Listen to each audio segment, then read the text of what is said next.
ఇది OCD part 2. So part 1 watch చేస్తే కానీ పార్ట్ 2 అర్థం కాదు కాబట్టి so please watch part 1 if any one is watching part 2. So మనము లాస్ట్ పార్ట్ 1 దాంట్లో మనము ఓసిడి గురించి కొన్ని విషయాలు తెలుసుకున్నాము. అసలు ఓసిడి అనేది ఏంటి అసలు ఎగ్జాంపుల్లో చెప్తాను. ఒక అతను దారిలో వెళ్తూ చేతులు ఇట్లా ఇట్లా ఊపుకుంటూ వెళ్తున్నాడు అనమాట. సో ఎదురుగా ఒక ఆమె అడుగుతూ ఎందుకు చేతులు ఊపుతున్నావు అని అడిగింది. అంటే నాకు గోస్టులు కనిపిస్తున్నాయి, వాటిని నేను తరిమేస్తున్నా అన్నాడంట. సో ఆమె అడిగింది అక్కడ పైన అసలు గోస్ట్లో లేవు కదా అన్నంట. సో అంటే ఏంటంటే మనకి ఓసిడి అనేది కూడా ఒక లేని దాన్ని ఉంది అని ఊహించుకోవడంలో ఇది మనకి ఒక స్ట్రాంగ్గా బిలీవ్ అవుతుంది అనమాట. సో ఏదో జరుగుతుంది అన్న ఒక ఫియర్ క్రియేట్ అవుతూ ఉంటుంది. సో లేనిది ఊహించుకోవడం అంటే ఒక అతనికి హెల్త్ యాంగ్జైటీ అనమాట. అంటే తనకి బీపీ లేదు, కానీ నాకు బీపీ వస్తుందేమో అన్న భయం ఉండేది. సో ఎందుకు అట్లా అనిపించిందంటే తనకి ఎక్కడో తను వీడియోలోనో లేకపోతే ఎక్కడో యూట్యూబ్లోనో ఎక్కడో చూశాడు.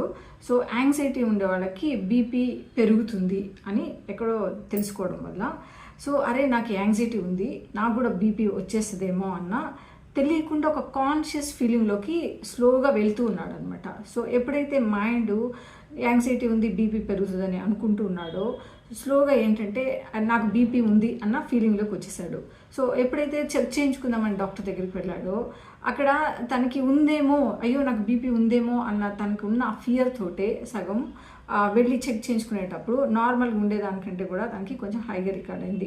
అదే మళ్ళీ డాక్టర్ అన్నాడు నువ్వేదో టెన్షన్ పడుతున్న వల్ల నీకు పెరుగుతూ ఉన్నట్టుంది, మళ్ళీ తర్వాత చూద్దాం అన్నాడు. సో మళ్ళీ తను ఇంట్లో చెక్ చేసుకుంటే కూడా సో తను నార్మల్ ఉండాల్సిన దానికి ఎంత ఉందో అంతే ఉంది, కానీ హాస్పిటల్కి వెళ్ళినప్పుడే తను రికార్డ్ చేసుకుంటే ఎక్కువ ఉంది. సో ఎంత కన్ఫ్యూజన్ ఉంటుందో చూడండి. సో అంటే బీపీ లేదు, కానీ ఎక్కడైతే వెళ్ళి మనం కన్ఫర్మ్ చేసుకోవాలో అక్కడ ఉంది అని కనిపిస్తుంది అంటే సో నిజంగా చాలా పెయిన్ఫుల్ అనిపిస్తూ ఉంటుంది అనమాట. అదేవిధంగా ఇంకొక ఓసిడి ఏంటంటే రిలీజియస్ ఓసిడి. ఈ రిలీజియస్ ఓసిడిలో 2 రకాలు ఉంటాయి. ఒకటి ఏంటంటే మనకి దేవుడి పట్ల విపరీతమైన భక్తి ఉంటుంది. సో ఈ విపరీతమైన భక్తి ఏంటంటే సో మనము ఏదైనా దేవుడికి పూజ అట్లాంటివి చేస్తున్నప్పుడు చాలా పవిత్రంగా చేయాలనుకుంటాం, మలినం ఏది అంటకూడదు అనుకుంటాము. సో అట్లానే స్నానం చేసి బయటకు రాగానే మ్యాట్ తొక్కాము, అరే నేను మ్యాట్ తొక్కాను, ఇది చాలా రోజులు అయింది కదా, వాష్ చేసి నీట్ శుభ్రంగా ఉండాలి కదా అని చెప్పి మళ్ళీ వెళ్ళి స్నానం చేసి రావటము. అదేవిధంగా ఇల్లు తుడిచిన తర్వాత మాప్ సరిగా వాష్ చేసిందో లేదు, సరే మాప్ వేసింది అని మళ్ళీ దాని పట్ల కొత్త డౌట్ రావటము. లేదంటే మనం ఏదైనా గిన్నెలు అట్లాంటివి ఏదైనా తీసుకుంటున్నప్పుడు ఇదేమన్నా ఎంగిల్ అంటుందేమో, సరిగా వాష్ చేయలేదని ఫీలింగ్ రావటము. సో ఇట్లాంటి ఆలోచనలు వస్తూ ఉన్నాయి అంటే సో మనం వాటిని క్లీన్ చేసుకోవడానికి మళ్ళీ స్నానం చేయడానికి వీటి కోసమే మన టైం అంతా వేస్ట్ అయిపోతూ ఉంటుంది అనమాట. సో ఆ విధంగా కూడా మనకి ఒక పని చేయాలంటే ఇవన్నీ చేసి ముందుకు వెళ్ళేటప్పటికి చాలా టైం పట్టడము, మన మీద మనకి విరక్తి వచ్చేస్తుంటుంది అనమాట, ఏంటి నేను ఇలా చేస్తున్నాను అనేది. సో అంతేకాకుండా మన చుట్టుపక్కల ఉండే వాళ్ళు కూడా మనం చూసి ఇంకా చిరాకు పడుతున్నాం అంటే డే టు డే లైఫ్లో ఇది మన మీద చాలా ఇంపాక్ట్ క్రియేట్ అవుతూ ఉంటుంది. అలాగే మనకి దేవుడు అనేది ఒక పవిత్రం కాబట్టి ఎలాంటివి ఏదైనా ఒక నెగటివ్ థాట్స్, ఒక లైంగికమైన ఆలోచనలు లాంటివి ఏదైనా కూడా వచ్చినప్పుడు మనం దాన్ని భరించలేము. ఎందుకు అంటే గాడ్ అనేది మనకి చాలా ఏంటంటే రిలీజియస్ ఫస్ట్ ప్రయారిటీ ఉంటుంది మనకి భక్తి అనేది. సో అలాంటి మనము మన వాల్యూ సిస్టమ్కి వ్యతిరేకంగా ఏవైనా ఆలోచనలు వచ్చినప్పుడు ఒక షేమ్ లాంటి ఫీలింగ్ క్రియేట్ అవుతుంది అనమాట. ఎవరితో చెప్పలేము అలాంటి ఆలోచనలు. సో మనమే అంటే చాలా బాధపడిపోతుంటాం, ఏంటి నేను అసలు సరిగ్గా ఆలోచిస్తున్నానా లేదా, ఏంటి ఇలాంటి ఆలోచనలు నాకెందుకు వస్తున్నాయి అనేది ఒక కైండ్ ఆఫ్ హేట్ మనకు కూడా తెలియకుండానే డెవలప్ చేసుకుంటూ ఉంటాం అనమాట.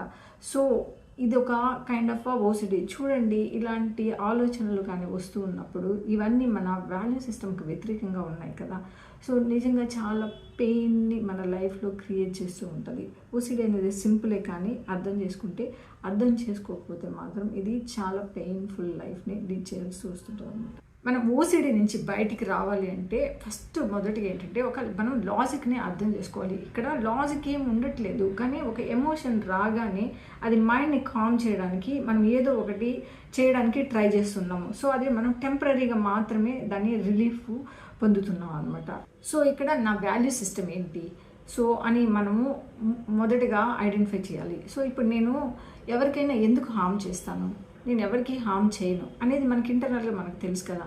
సో మన వాల్యూ సిస్టమ్ మనం ఫస్ట్ బిలీవ్ చేస్తూ ఉండాలి. ఇప్పుడు నేను దేవుడికి భక్తి ఉంది నా మనసులో, సో దేన్నైనా నేను పవిత్రంగానే చేస్తాను కదా, ఎందుకు నేను ఇంత భయపడిపోతున్నాను సో అని ఎప్పటికైతే మనం మన ఇంటర్నల్గా మనం ఆలోచించి మనం ఒక లాజిక్ని అప్లై చేస్తూ ఉంటామో మనకి ఈ ఎక్స్టర్నల్ విషయాల పట్ల కొంత భయం తగ్గుతూ ఉంటుంది.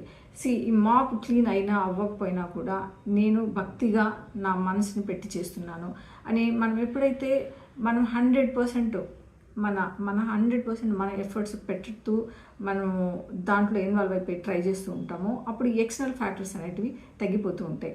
ఓకే, కొన్నిసార్లు ఆలోచనలు రావచ్చు. ఇప్పుడు ఒక చెట్టుకి ఆకులు ఎలా అలా అంటే గాలికి అలా ఊగుతూ ఉంటాయో సో ఆలోచనలు కూడా అలా వస్తూ ఉంటాయి.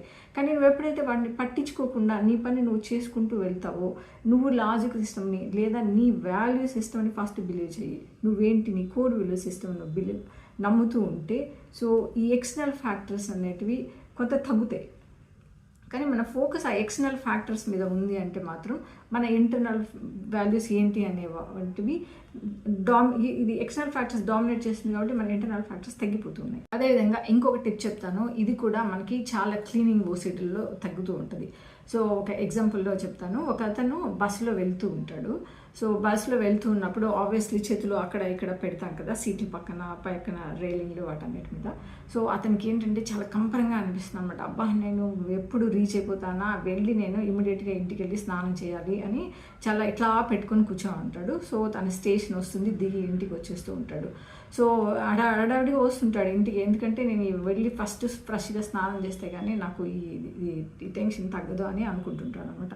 సో ఇంటికి వస్తున్న టైంలో సడన్గా ఫోన్ రింగ్ అవుతుంది. అది తన ఫ్రెండ్ ఫోన్ చేస్తున్నాడు అనమాట. సో ఫస్ట్ తీసుకోవాలా వద్దని ఆలోచిస్తాడు. సర్లే అని చెప్పి ఆ ఫోన్ తీసుకొని జస్ట్ మాట్లాడడానికి ట్రై చేస్తాడు. కొద్దిసేపు అట్లా ఎంగేజ్ అయిపోతాడు అనమాట. ఎక్కడికి వెళ్ళావు ఏంటి అన్న విషయాలతో ఒక 5-10 minutes ఎంగేజ్ అయిపోతాడు. సో కామ్గా ఇంటికి వచ్చేస్తాడు. అంతకుముందు ఒక అర్జీ ఉండేది, ఇమ్మీడియట్గా నేను ఇంటికి వెళ్ళి స్నానం చేయాలి అని హడావిడిగా వస్తున్న అతను సడన్గా అప్పటి వరకు ఇంటికి రాగానే కూడా అర్జీ అనేది కొంత తగ్గిపోతూ ఉంటుంది. సో అంటే ఇక్కడ మనము తెలుసుకోవాల్సింది ఏంటంటే ఎప్పుడైతే నువ్వు ఇమ్మీడియట్గా నీకు ఆ ఫీలింగ్ కలుగుతుందో నువ్వు ఇమ్మీడియట్గా ఏదైనా కంపల్షన్ చేయడమా లేదంటే దాన్ని కామ్ డౌన్ చేసుకోవడానికి మనం ఏదో ఒక పని చేస్తున్నాము అంటే టెంపరీగా ఆ టైంలో నువ్వు రిలీవ్ అవుతావు, కానీ అది లాంగ్ టర్మ్లో కాదు. ఎప్పుడైతే నువ్వు రిలీవ్ అయ్యావో మళ్ళీ కొంచెంసేపటిగా మళ్ళీ థాట్ వస్తుంది, అరే ఓకే నువ్వు మళ్ళీ ఇంకా సరిగా వాష్ చేసుకోలేదు, సో మళ్ళీ నీ బట్టలు టచ్ చేసావు, మళ్ళీ వెళ్ళి స్నానం చేయన్న ఫీలింగ్ మళ్ళీ ఇంకొకటి కలుగుతుంటుంది అనమాట. సో ఎప్పటికప్పుడు ఒకటి చేస్తున్నామంటే మళ్ళీ ఇంకొక ఆలోచన రావడం వెంటనే వస్తూనే ఉంటుంది. సో ఇదంతా షార్ట్ టర్మ్ అనమాట. సో ఇది లాంగ్ టర్మ్గా నువ్వు దీని నుంచి బయటికి రావాలి అంటే you have to challenge it. ఈ ఛాలెంజ్ అనేది కొంచెం కష్టమే ఉంటుంది, కానీ మీరు ట్రై చేయొచ్చు. ఒకవేళ ట్రై చేయలేకపోతే గ్యారంటీగా హెల్ప్ తీసుకొని ట్రై చేస్తే ఓసిడి అనేది అర్థం చేసుకుంటే దాంట్లో నుంచి బయటకు రావడం చాలా ఈజీనే అనిపిస్తుంది.